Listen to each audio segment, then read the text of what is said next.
بسم اللہ الرحمن الرحیم۔ لیلۃ القدر رمضان المبارک کی آخری 10 راتوں میں ایک نہایت ہی بابرکت رات ہے۔ قرآن مجید فرقان حمید میں اس رات کا ذکر کچھ یوں کیا گیا ہے: بے شک ہم نے قرآن مجید کو قدر کی رات میں نازل کیا۔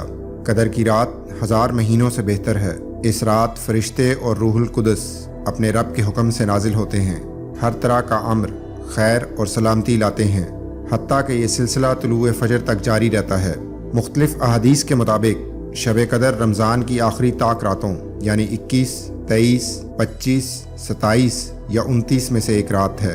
بس ان طاق راتوں میں اس بابرکت رات کو ضرور ڈھونڈ کر اپنی رب کی رحمت کے متلاشی ہوں۔ نفل نماز، قرآن پاک کی تلاوت، ذکر اور دعاؤں سے اس رات کو مزین کریں۔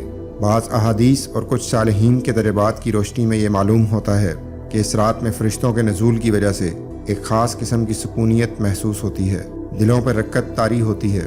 اس رات کے بعد جب سورج نکلتا ہے تو 14ویں کے چاند کی طرح بغیر کرنوں کے ہوتا ہے۔